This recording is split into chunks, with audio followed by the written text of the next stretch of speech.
اعوذ باللہ من الشیطان الرجیم، بسم اللہ الرحمن الرحیم، وصلی اللہ علی محمد وآلہ الطیبین الطاہرین المعصومین ولعنۃ اللہ علی اعدائہم اجمعین، اما بعد، فقد قال اللہ تبارک و تعالی فی القرآن المجید، بسم اللہ الرحمن الرحیم، وَلْيَعْفُوا وَلْيَصْفَحُوا أَلَا تُحِبُّونَ أَن يَغْفِرَ اللَّهُ لَكُمْ وَاللَّهُ غَفُورٌ رَحِيمٌ۔ موضوع گفتگو قرآنی طرز زندگی کے سلسلے میں آپ حضرات کے درمیان گفتگو جاری و ساری ہے، اور ماہ رجب کی آمد پر آپ تمام مومنین مومنات کی خدمت میں تہ دل سے تبریک اور تہنیت پیش کرتے ہیں۔ پہلی رجب المرجب امام محمد باقر علیہ الصلوۃ والسلام کی ولادت باسعادت ہے، اور جس مہینے کا آغاز نام محمد سے ہو،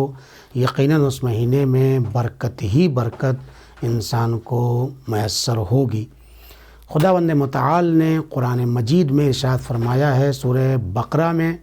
سورہ توبہ میں، کہ ان عدۃ الشہور عند اللہ 12 شہرا فی کتاب اللہ یوم خلق السماوات والارض منها 4 حرم ذلک الدین القیم، کہ اللہ تعالیٰ نے مہینوں کی تعداد کو 12 بنایا ہے، اور جس اللہ نے مہینوں کی تعداد کو 12 بنایا ہے،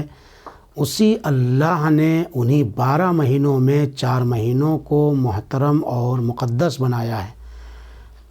اور یہ 12 کی عدد اسلامی کیلنڈر کے اعتبار سے کوئی اسلام کو مانتا ہو یا نہ مانتا ہو، لیکن ہر انسان کے ہاں، ہر مکتب فکر کے ہاں، ہر انسان جو دنیا میں زندگی گزارتا ہے، وہ اس بات کو ضرور تسلیم کرتا ہے کہ مہینوں کی تعداد 12 ہے۔ لیکن یہ نظریہ اسلام نے اس طریقے سے پیش کیا کہ صرف مہینوں کی تعداد 12 نہیں ہے، بلکہ 12 میں 4 مہینے انتہائی معتبر اور محترم اور مقدس مہینے ہیں۔ ان 4 مہینوں کو جنہیں محترم قرار دیا ہے اسلام نے، ذی قعدہ ہے،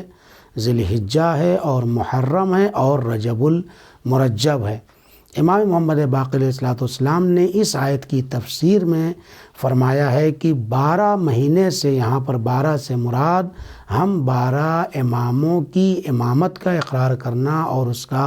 اعتقاد رکھنا ہے، اور اللہ تعالیٰ نے انہی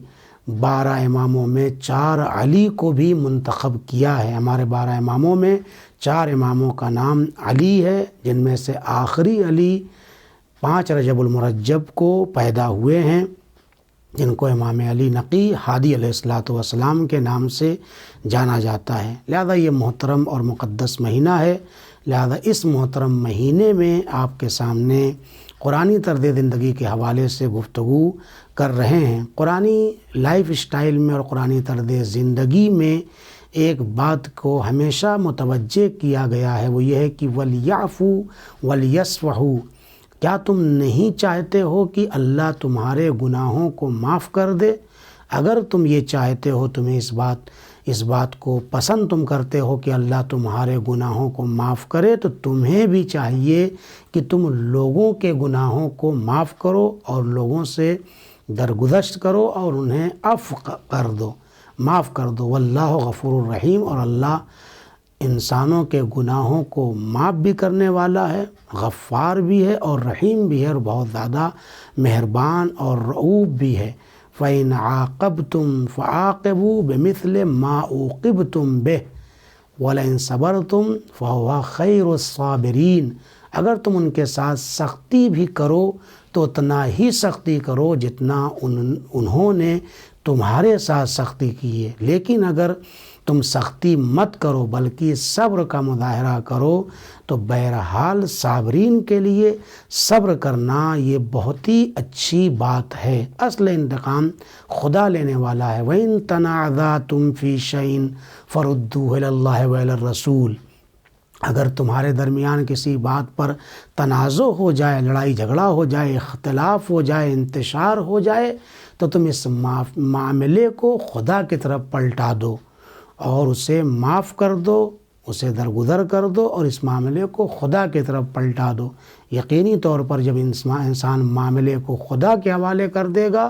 تو خدا بہترین انتقام لینے والا ہے، مگر انتقام لیں گے بھی تو اپنی طاقت بھر، اپنی توانائی بھر، لیکن جب خدا انتقام لے گا تو یقیناً جتنا بڑا جرم ہوگا اس کے مطابق خدا انتقام بھی اس کے اوپر مترتب ہوگا اور اسے لیا جائے گا۔ لہذا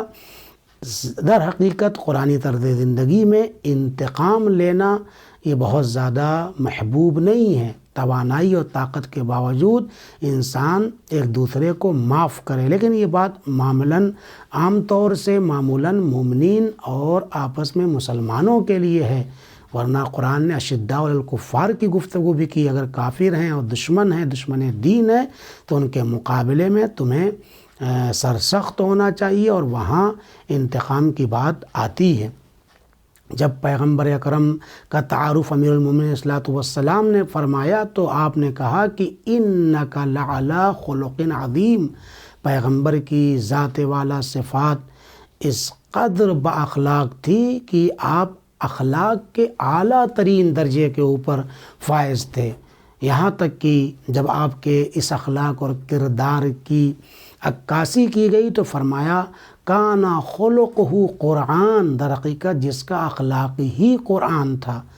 یعنی قرآن پیغمبر اکرم کے بعض ایکٹیویٹیز جو پیغمبر کرتے تھے اسی اخلاق کا نام در حقیقت قرآن ہے، یعنی قرآن سے ہٹ کر کے آپ نے کوئی عمل انجام نہیں دیا ہے۔ فَبِمَا رَحْمَةٍ مِّنَ اللَّهِ لِنْتَ لَهُمْ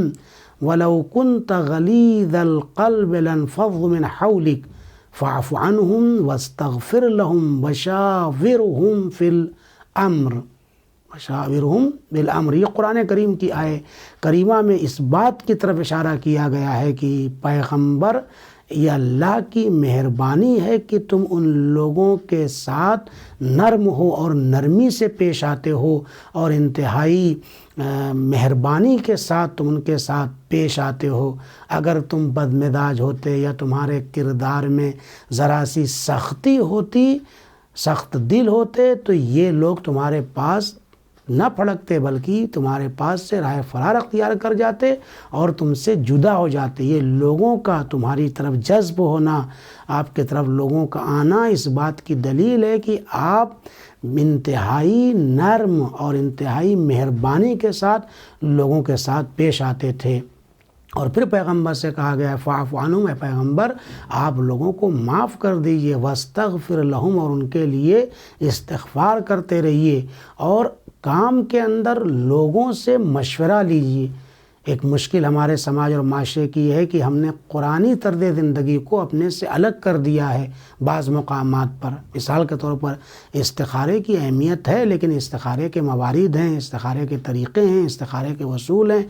ہم مشورہ لینا پسند نہیں کرتے ہیں اور فوری طور پر استخارے کی طرف جاتے ہیں، جبکہ ہونا یہ چاہیے پہلے ہم مشورہ لے لیں، اگر مشورے سے کسی نتیجے تک پہنچ جائیں تو پھر ضرورت نہیں ہے استخارے کی۔ اور استخارہ بھی کسی واجب کام میں نہیں ہوتا ہے، کسی مکروہ کام میں استخارہ نہیں ہوتا ہے، کسی حرام کام کے لیے استخارہ نہیں ہوتا ہے، کسی مستحب کام کے لیے استخارہ نہیں ہوتا ہے۔ استخارہ مباح کاموں کے لیے ہوتا ہے، اور وہاں پر جہاں مشورے سے کوئی بات نہ بنے اور انسان بہت زیادہ کوششوں کے بعد کسی نتیجے تک نہیں پہنچے تو پھر اس کو استخارہ کرنے کا مباح کاموں میں اختیار ہے، وہ کر لے۔ لیکن ہمارے ہاں ہم دیکھتے ہیں سماج اور معاشرے کے اندر، سوسائٹی کے اندر کی مشورہ لینا تو بالکل ختم ہو چکا ہے، اور اگر مشورہ کسی سے کوئی لیتا بھی ہے تو بہت سارے لوگ ہیں جو صحیح مشورہ دیتے بھی نہیں ہیں، اگرچہ اس کے بھی شرائط اور اصول ہیں کہ کس کے پاس جایا جائے، اس کے پاس علم ہو، تقویٰ ہو، پرہیزگاری اور بہت ساری چیزیں ہیں کہ اس کے پاس جب آدمی مشورے کے لیے جائے تو وہ صحیح اور اچھا اور مفید مشورہ انسان کے لیے دے۔ لیکن بہرحال مشورے کی اہمیت بہت زیادہ ہے، قرآنی طرز زندگی میں اس کو اہمیت دی گئی ہے، کیونکہ اگر انسان خود فیصلہ کرے گا تو اس کے اندر ایک عقل شامل ہوگی، لیکن اگر انسان کئی لوگوں سے مشورہ کر کے کسی کام کو انجام دے گا تو جتنے لوگوں سے مشورہ کرے گا اتنی عقلیں اس کے اندر شامل ہو جائیں گی، تو اس کام کے اندر باقاعدہ پختگی پیدا ہو جائے گی اور اس میں نقصان کے چانسز کم ہو جائیں گے، یا جس کام کے لیے وہ مشورہ کر رہا ہے اس کے لیے وہ مفید واقع ہوگا۔ لہذا ابھی تک بہت سارے لوگ ایسے ہیں جن کو اصل میں استخارہ تو کرتے ہیں مشورے سے پہلے، لیکن مشورہ کرنا چاہیے پھر استخارہ کرتے ہیں تو استخارے کی نیت کا بھی صحیح علم نہیں ہے کہ ان کی نیت کیا ہونا چاہیے۔ بہت سے لوگ ہاں اور نہیں میں استخارہ کرتے ہیں۔ مثال کے طور پر کہتے ہیں مولانا صاحب استخارہ کر دیجیے، میں نیت کیے ہوئے ہوں۔ جب ان سے پوچھا کہ بھائی نیت کیا کی ہے تو وہ یہ نیت کا جواب دیتے ہیں کہ میری نیت یہ تھی کہ میں اس کام کو کروں یا نہ کروں، جبکہ یہ نیت غلط ہے۔ یہ نفی اور اس بات میں نیت نہیں ہوتی ہے، ہمیشہ نیت ایک طرف ہو کے ہوگی کہ میں فلاں کام کرنے جا رہا ہوں، اللہ پہ بھروسہ کر کے اس کام میں میرے لیے کیا بہتری ہے، ایک طرف ہو کر کے نیت کی جائے گی، میں کروں یا نہ کروں۔ اگر وہاں پر استخارہ آ جائے تو کیا مطلب نکلتا ہے، منع آ جائے تو کیا ہوتا ہے؟ تو جب انسان کی نیت ہی نہیں صحیح ہوگی تو ظاہر سی بات ہے استخارہ بھی صحیح نہیں آئے گا۔ اور یاد رکھیے کبھی بھی استخارہ صرف اور صرف مادی چیزوں اور دنیاوی فائدے کے پیش نظر اس کا جواب نہیں آتا ہے، بلکہ دنیا اور آخرت کے تقابل اور بیلنس کے ساتھ جو چیز انسان کے حق میں مفید واقع ہوتی ہے وہ اس کے جواب میں آتا ہے۔ بہرحال اسلامی طرز زندگی اور قرآنی طرز زندگی میں ہمارے لیے ضرورت ہے کہ جو چیز جہاں ہے اس کو قرار دیں۔ مثال کے طور پر مشورے کی اہمیت استخارے سے زیادہ ہے تو ہمیں پہلے مشورے کی طرف جانا چاہیے اور بعد میں استخارے کی طرف آنا چاہیے۔ انشاءاللہ اگلی کلپ میں مزید آپ کی خدمت میں اس کے اوپر روشنی ڈالیں گے۔ والسلام علیکم ورحمۃ اللہ وبرکاتہ۔